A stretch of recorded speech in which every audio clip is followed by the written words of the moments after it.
Hi, everybody. I pray all is well with everyone. Today, I want to talk about keeping your eyes on the prize.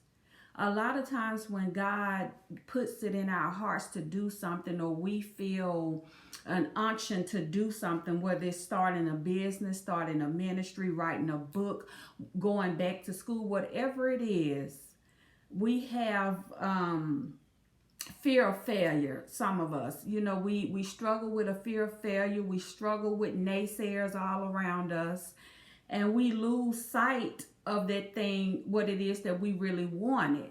So today I want to encourage you.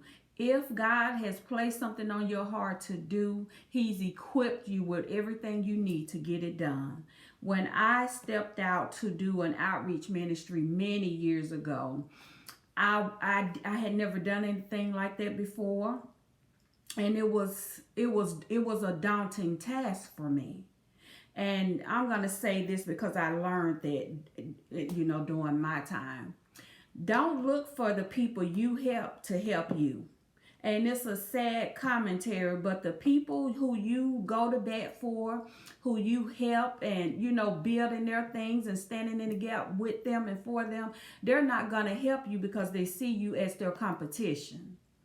It's sad, but it's true. So as I stepped out, Isaiah 50 and 7 was always in the forefront of my mind. Because the sovereign Lord helps me, I will not be disgraced. Therefore, I have set my face like flint, determined to do his will, and I know that I will not be put to shame. When God has called you to do something, He's going to open doors for you that no man can close, and He'll close doors that no man can open. So just be encouraged. Be encouraged, and have people around you who are going to push you, who are not going to pour water on your fire, who are not going to always dash your visions and your dreams. So you have to, and then you have to be careful. TD Jakes said years ago, it's not the water outside the boat that sinks the boat, it's the water inside the boat that sinks the boat. And I had to learn it because the very people, the very women that I was helping, that were around me, that I was helping, doing praying for, giving to, uplifting, these were the very same women who were sitting around plotting my demise. Who were sitting around everything I was trying to do. They were secretly, they plotting together on how to undermine me and how to, topple me from what I was doing. But God is still God. He didn't let whatever they were doing, it didn't work. The weapon will form, but it will not prosper. And that's the word. Whatever they tried to do, God exposed it, and He allowed, and I overcame it. I overcame it. It didn't stop me. But I'm going off on a tangent. Get back to where I'm at. Keep your eyes on the prize. You have to be bold when you're stepping out to do something big. You can't be timid. You can't be weak. Now we're human, so we're gonna have some. We're gonna have a little bit of okay, I'm gonna give you my experience. When I had the revelation that to do an outreach for abused women, I was so, I hate to use the word afraid, but I felt like Moses. I felt like Jeremiah. I felt like all of those. I came up with every reason why I couldn't. And God kept bringing me back to why I can. Because He's with me.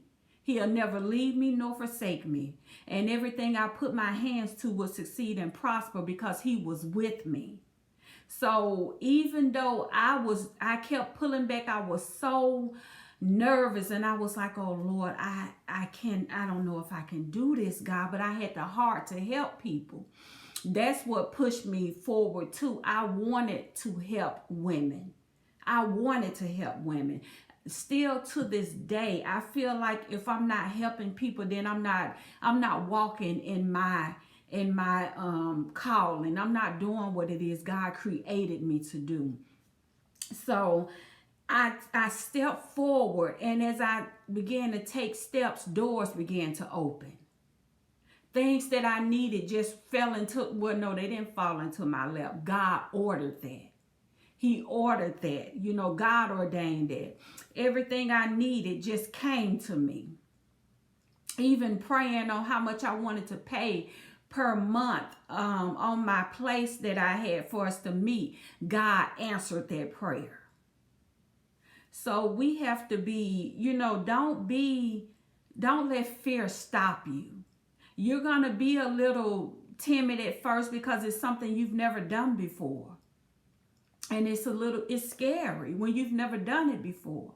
But we have to remember, okay, God, I'm feeling inadequate.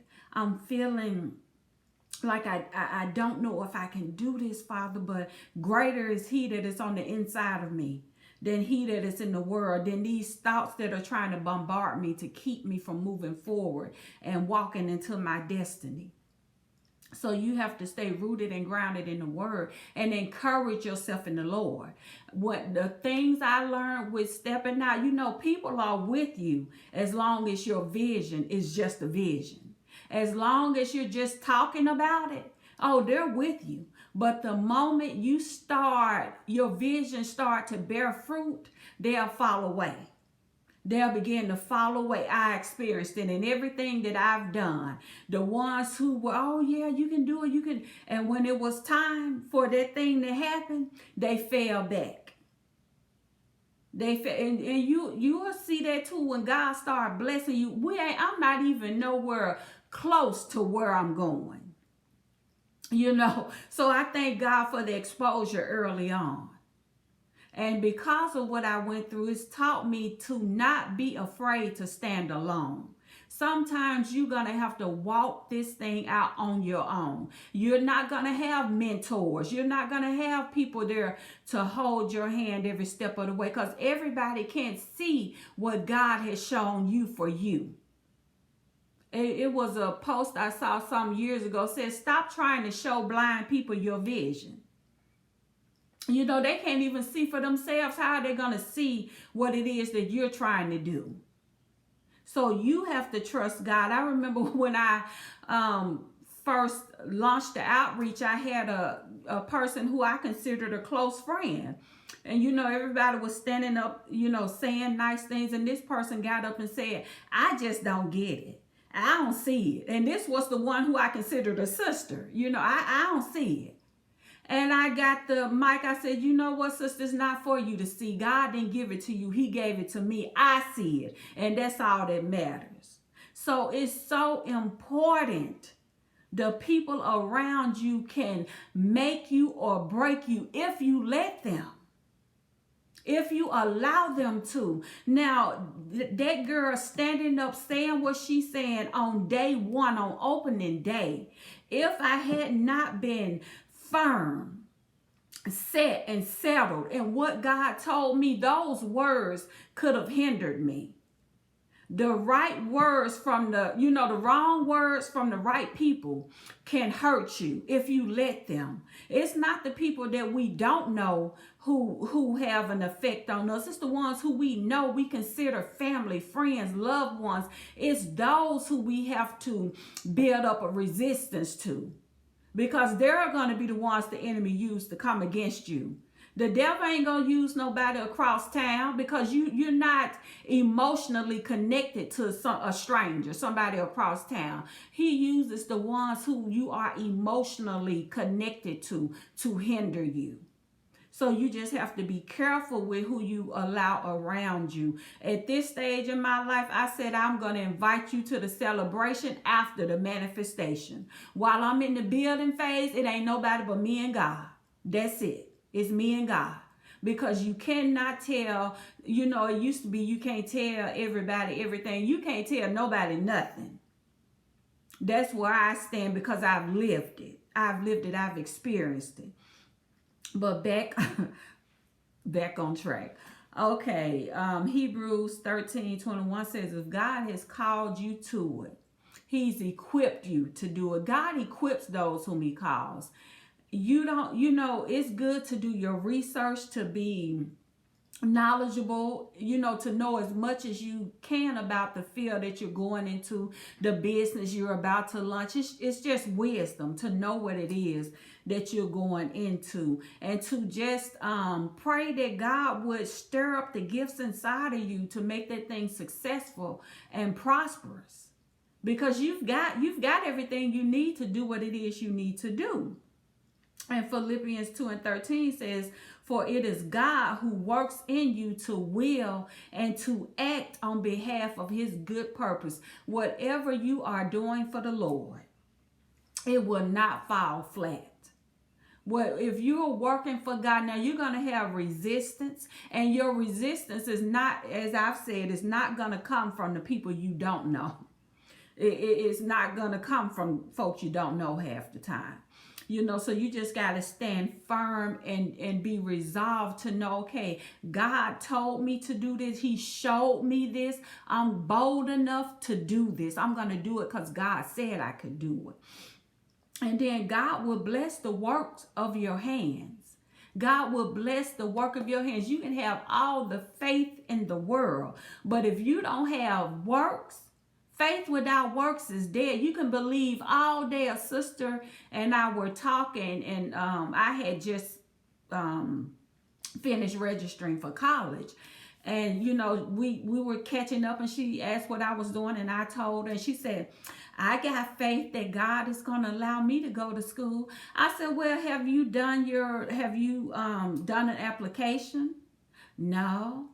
I said, so sister, faith without works is dead. You can have faith to go to school all you want to, but you got to fill out a application. You got to do your FAFSA if you're using that. It's stuff you got to do in order to get what you want. We have to put our faith to work. God blesses the work of our hands. We have to do the work. And I'm a big proponent of words having power. So all throughout my house, and it may seem strange to people, don't know, don't care. This is how I keep myself motivated and encouraged and uplifted. We got to do like David did and encourage ourselves in the Lord. Be your own biggest fan. Be your own biggest cheerleader. But this one is based off Deuteronomy 30:9, and it says, everything I put my hands to shall succeed and prosper, because the Lord is with me. And I have a vision board in my bedroom with these sayings on it. And this one says, the Lord has filled me with skills to do every sort of work. And that's Exodus 35:35. God has given us everything we need to do what it is we need to do. But we allow fear of people, fear of failure, fear of the unknown to keep us stuck. Until you push past that fear. Joyce Meyer wrote a book called Do It Afraid. You're going to have to push past and do stuff even though you feel afraid. You're going to have to do it.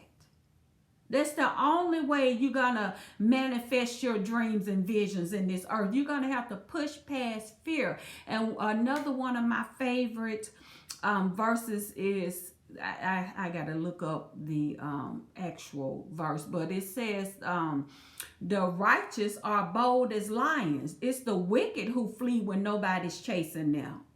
So we have to be bold and when it comes to fulfilling our destiny, walking into our visions and doing what it is we know God has told us we are capable and able, to do. So I just pray that you keep your eyes on the prize. Don't allow people negative. I posted something years ago and said the only thing a negative and a positive is good for is a battery. You have the negative one side up, and then you put the positive. That's it. I do not let negative people into my circle. I can't afford to. I got too much at stake right now. I can't afford negativity and naysayers around me. And that's the way, that's how we're going to have to be. No, sis, I'm sorry, not this season. Catch me a couple seasons down the road, but this season right here, I got work to do. So God bless you. Have a great day and keep your eyes on the prize. Don't be distracted or deterred by anybody or anything.